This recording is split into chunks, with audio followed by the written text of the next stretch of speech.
Mom suddenly realized her adopted daughter was not a 7-year-old girl, as she accidentally walked in on her using the bathroom, yet she saw something terrifying. What happened? She has hair.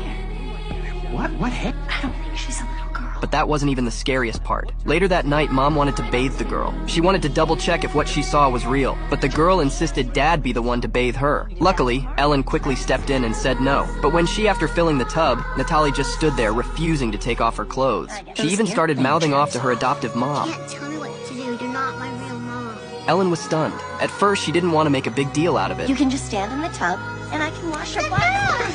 But now she was seriously disappointed. Natalie was acting nothing like she did when they first met. Days ago, the couple was very excited to come to the shelter. After having 3 sons in a row, all they ever wanted was a little girl. To avoid the risk of having another boy, they decided, why not adopt one instead? Even though Natalie needed a walker to get around, they didn't care at all. Are you gonna be my mom and daddy?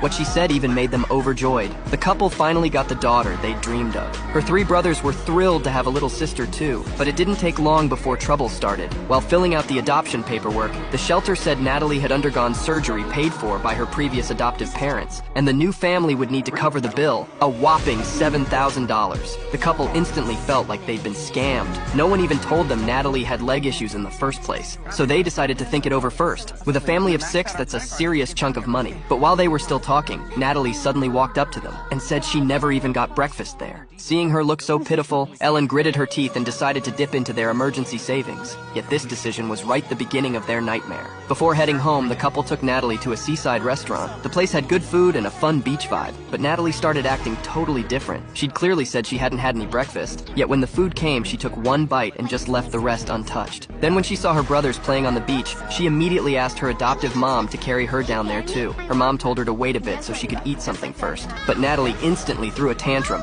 acting nothing like the sweet 7-year-old girl.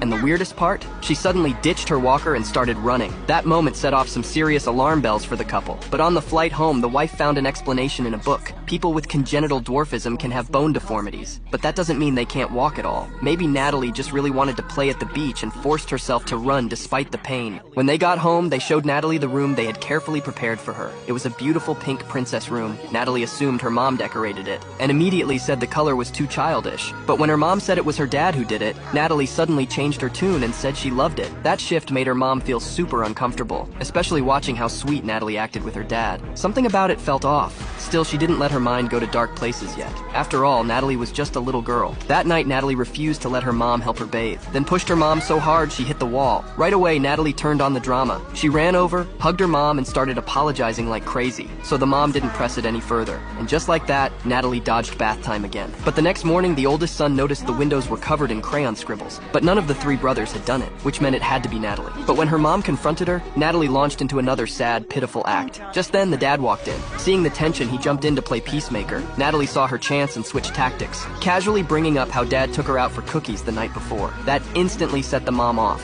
Natalie hadn't even finished dinner last night and wasted food, but her husband had secretly given her cookies, and in no time, what started as a mother-daughter argument turned into a fight between husband and wife. Natalie looked super smug, knowing her little scheme worked. That afternoon, Ellen talked to her best friend about everything. She couldn't figure out why Natalie had changed so much. Plus, her previous adoptive family had returned her to the agency. Maybe there really was something wrong with Natalie. But her friend told her not to overthink it. What kind of trouble could a little girl with a limp actually cause? Ellen thought that made sense, so she let it go. The next day, while Ellen was making lunch, Natalie suddenly walked in and said she wanted to help. When her mom wasn't looking, she reached for a kitchen knife. Ellen panicked and rushed over to stop her, but Natalie refused to listen and kept insisting. Ellen had to physically take the knife away. Then Natalie repeated that same creepy line again.